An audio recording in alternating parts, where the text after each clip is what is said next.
अब योगी का एक्शन जारी, नहीं बचेंगे लापरवाह अधिकारी। इसी मुद्दे पर हम कर रहे हैं चर्चा। तमाम खास मेहमान हमारे साथ लगातार बने हुए हैं। उमाशंकर जी, ब्रेक पर जाने से पहले आप अपनी कुछ बात रख रहे थे, रखिए। मैं आपको बताना चाहता हूं कि आजादी के बाद 1952 में जब पहला चुनाव हुआ, उसके बाद 37 सालों तक लगभग कांग्रेस की सरकार रही। मैं उन संस्थानों का नाम आपको, आपके दर्शकों को बता रहा हूं जो कांग्रेस ने बनाया। हमने पीजीआई लखनऊ बनाया 1983 में, आईआईटी कानपुर हमने बनाया 1959 में, आईआईएम लखनऊ बनाया, मेडिकल कॉलेजेस बनाए, तमाम तरीके के विश्वविद्यालय बनाए चारों जोन में उत्तर प्रदेश के। हमने लोगों को रोजगार देने के लिए उत्तर प्रदेश में 4 SAIL Steel Authority of India Limited बनाए। हमने 3 एचएएल बनाए, 3 एनटीपीसी बनाए, हमने भेल बनाया, हमने गेल बनाया, तमाम तरीके के कुटीर उद्योग लगाए, चाहे वो मुरादाबाद का पीतल उद्योग हो, भदोही का कानून उद्योग हो। इसके अलावा हमने डीजल रेल इंजन कारखाना बनारस में लगाया 1961 में, जिसने 1964 में पहला डीजल इंजन बना के ट्रैक पे उतार दिया, और 1976 में वही बनारस का डीजल इंजन कारखाना तंजानिया जैसे तमाम देशों को निर्यात करने लगा। हमने गन्ना की चीनी मिलें लगाई, जिसको इन्होंने बेचने का काम किया। हमने पूर्वांचल में अंबेडकर नगर की बात कर लीजिए, जहां को हमने टेक्सटाइल मिल के रूप में डेवलप किया। नोएडा औद्योगिक क्षेत्र बनाया, सोनभद्र अनपरा औद्योगिक क्षेत्र बनाया, हमने साहिबाबाद को औद्योगिक क्षेत्र बनाया, कानपुर को हमने विश्व का चमड़े का शहर बनाया, मैनचेस्टर ऑफ हिंदुस्तान कहा जाता है। ये सारे काम हमने 37 सालों में उत्तर प्रदेश की धरती पे किए। और इसके अलावा तमाम बड़े कार्यक्रम, आपके छोटे से डिबेट के समय में, जितना कम समय हम पूरा विकास नहीं बता सकते, लेकिन इनसे उमाशंकर जी, जनता ने इतने लंबे वक्त से मौका क्यों नहीं दिया, ये भी तो सवाल है। चलिए जवाब ले लेते हैं। हरीश श्रीवास्तव जी जवाब दीजिए। सब कुछ उन्होंने किया, एक लंबी फहरिस्त है। 50 साल तक जो 10 काम किए, उसी को उमाशंकर जी कब तक गिनाएंगे? 50 साल तक दिल्ली और लखनऊ में आप बैठे रहे, और उस 50 साल में अगर 10-20 काम आपने किए, उसको कब तक आप कैश कराएंगे? आज जिस तरह से आज सम्यक विकास उत्तर प्रदेश में योगी जी की सरकार ने किया है, चाहे औद्योगिक विकास को ले लीजिए, चाहे शिक्षा को ले लीजिए, चाहे चिकित्सा के क्षेत्र को ले लीजिए, जो विकास के कार्य योगी जी ने किया वो अपने आप में मील के पत्थर बन गए हैं। वो रिकॉर्ड काम है। उसके पैरेलल, उसके आसपास भी आपके अन्य प्रदेशों में भी आपकी सरकारें हैं। आप मुझे बता दीजिए, आप कैप्टन अमरिंदर सिंह हैं, अशोक गहलोत जी हैं, आपके बघेल जी की सरकार है। किसने आप योगी जी के सापेक्ष किसी को खड़ा कर सकते हैं क्या? योगी जी ने जो परिश्रम करके उत्तर प्रदेश में जिस तरह से विकास के कामों को किया, जिस तरह भ्रष्टाचार और अपराध के खिलाफ कार्रवाई की, आप अपने तीनों मुख्यमंत्रियों की तुलना कर लीजिए, आधे काम भी नहीं निकलेंगे। और महाराष्ट्र में आपकी सरकार है, महाराष्ट्र में क्या दुर्दशा हुई उसको भी तो बताइए। महाराष्ट्र की जो दुर्दशा हुई उसको बताइए। जिस तरह कांग्रेस सरकार में कश्मीर की जो दुर्दशा हुई, जिस तरह से कश्मीर को आपने कश्मीरी पंडित पूरी तरह विस्थापित कर दिया, हजारों की संख्या में कश्मीरी पंडित मारे गए, वो भी तो बता दीजिए। आतंकवाद की घटनाएं पूरे देश में हुई, वो भी तो बताइए, हजारों लोग मरे। तो ये उमाशंकर जी आप नहीं बताएंगे। ठीक है, मनोज जी अपनी नाकामी 10-20 काम गिना के छिपाना चाहते हैं। क्या किया 10-20 काम 50 साल में आपने किए, उसको गिना के अपनी नाकामी छिपाना चाहते हैं। और जिन सरकारों ने शुगर मिलें बेची, उनके साथ आप खड़े रहे। शुगर मिलें बेचने की बात कह रहे थे, सपा के साथ आप खड़े रहे, सपा के साथ लगातार आप खड़े रहे। और सरकारों ने उमाशंकर जी धारा प्रभाव बोले जा रहे हैं ना। आप सवाल पूछते हैं तो जवाब भी आप सुनने को तैयार नहीं है। मनोज जी को बोलने दीजिए। शासन था, मनोज जी को बोलने दीजिए। पंडितों को मार के और बेशर्मी से आप कांग्रेस। उमाशंकर जी, मैंने मनोज जी को कहा है बोलने को, आपका तो नाम मनोज जी नहीं है। मनोज काका जी। देखिए, समाजवादी पार्टी ने जो समावेशी विकास किया, वो ग्रामीण अर्थव्यवस्था से लेकर शहरी अर्थव्यवस्था आगे कैसे बढ़े, ग्रामीण अर्थव्यवस्था में लोहिया समग्र ग्राम योजना चला करके, ग्रामीण अर्थव्यवस्थाओं में लघु डेयरी और बृहद डेयरी का प्रोग्राम चला करके, और जो मेट्रो की बात कर रहे थे हरीश जी, मैं उनसे पूछना चाहूंगा कि लखनऊ का उदाहरण अगर आप ले लें तो एयरपोर्ट से लेकर मुंशी पुलिया तक समाजवादी पार्टी की सरकार ने मेट्रो बनाई। उससे अगर 1 किलोमीटर भी आगे कहीं ये बढ़ा पाए हों तो दूसरे के कामों को अपना बताना, दूसरे के उद्घाटन का उद्घाटन करना, दूसरे के शिलान्यास का शिलान्यास करना। इन्होंने शिक्षा की बात करी। हमारे सरकार में लॉ की सेंट्रल यूनिवर्सिटी लोहिया यूनिवर्सिटी बनी हुई है, जिससे दुनिया भर के और देश भर के वकील और जज पढ़ करके निकलते हैं। इन्होंने उसके बरक्स अगर कोई शैक्षणिक संस्थान खड़ा किया हो, हमने बलिया में यूनिवर्सिटी खोला। और जब लोगों के दुखों से मर्माहत होने का सवाल आता है, जब दुखों पे संवेदना प्रकट करने की बात आती है, तो भारतीय जनता पार्टी का इतना निष्ठुर व्यवहार कैसे हो जाता है कि आप किसी के मौत को मौत नहीं मानते हैं, किसी के दुख को दुख नहीं मानते हैं। और हरीश जैसे लोग आत्मवंचना, सिर्फ आत्मवंचना और श्रेष्ठता का वो जो रोग इनको लग गया है, श्रेष्ठ होने के जो आत्ममुग्धता है, आप उसी के शिकार हैं।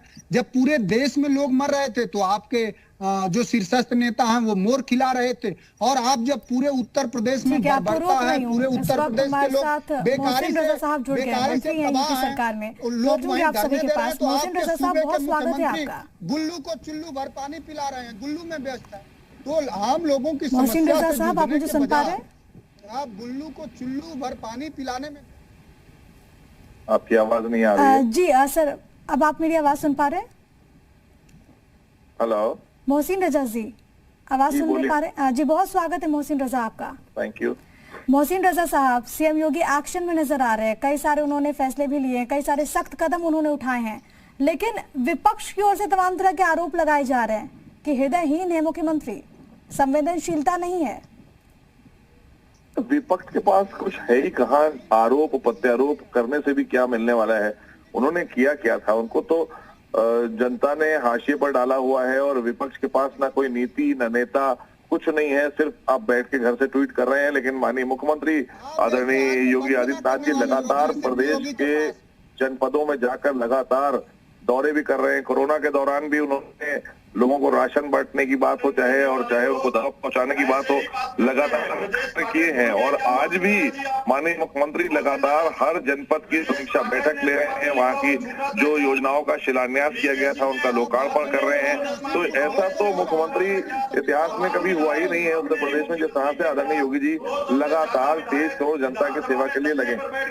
मोहसिन रजा साहब, आपने कोरोना का जिक्र किया, विपक्ष कहता है कि कोरोना में मिसमैनेजमेंट नजर आया।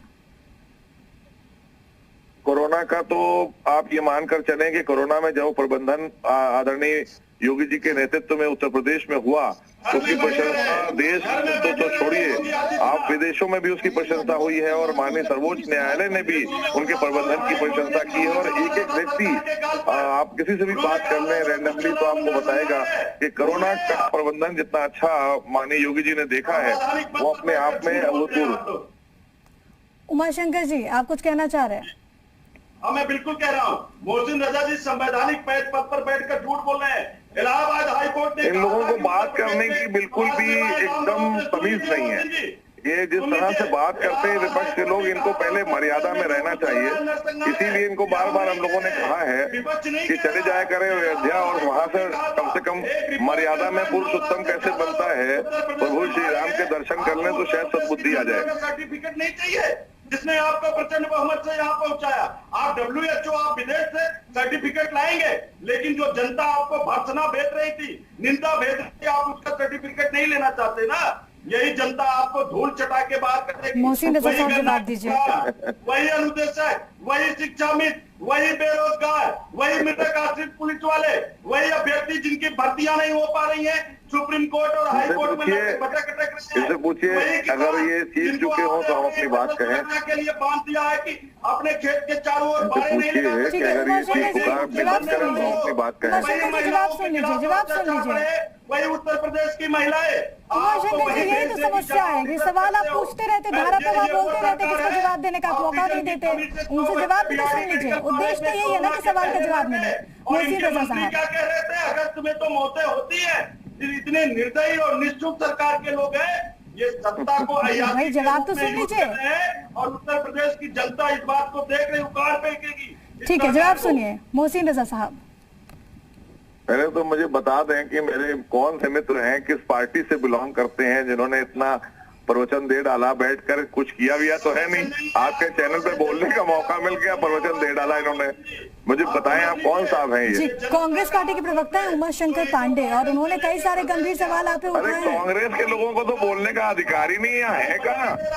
कांग्रेस 2-3 सीट पर बची है विधानसभा में और 1 सीट शायद लोकसभा की कोई रह गई है इनकी, और मुझे लगता है इस बार वो भी खत्म हो जाएगी। तो ये तो बिला वजह के लिए, और इनके तो नेता आते हैं यहाँ साइबेरियन पक्षी की तरह आते हैं, चले जाते हैं। मौसम जब आता है चुनाव का तो आते हैं कांग्रेसी और उसके बाद गायब हो जाते हैं। तो और ये हमेशा से भ्रष्टाचार में डूबी रही पार्टी देश को इसमें बर्बाद किया। 30 साल से ज्यादा ही हो गए, इनको लोगों ने निकाल बाहर किया, तो अब इनके पास कुछ बचा नहीं है। और आदरणीय योगी जी के नेतृत्व में उत्तर प्रदेश में विकास हो रहा है, और ये चाहे कितना चीखें पुकारें, इनका फ्रस्ट्रेशन ही ये बता रहा है कि ये अब शून्य पर जाने वाले हैं उत्तर प्रदेश में। मनोज काका जी, आप क्या कहेंगे? माननीय मंत्री जी ने कहा कि कौन बोल रहे हैं। मुझे लगता है कि इनके अपने व्यापकता का इतना गरूर हो गया है। इन्होंने मर्यादा पुरुषोत्तम भगवान राम की बात करी, उनके मर्यादित होने की बात करी, तो मर्यादा पुरुषोत्तम भगवान राम के रामचरितमानस में एक चौपाई है कि आप लोग तो अधिकारी नहीं है प्रभु श्री राम के बारे में बोलने का। आपने और आपकी पार्टी में तो माननीय सर्वोच्च न्यायालय में हलफनामा दिया था भाई, आपको तो अधिकार ही नहीं है कि आप प्रभु श्री राम के बारे में। शब्दों की मर्यादा का ख्याल रखिए, शब्दों की मर्यादा का ख्याल रखिए। आप अपने मंत्री होने के गरिमा का ख्याल तो रखिए, कम से कम लोगों की बात सुनिए भी तो। इतना क्या हो सकता है अहंकार में?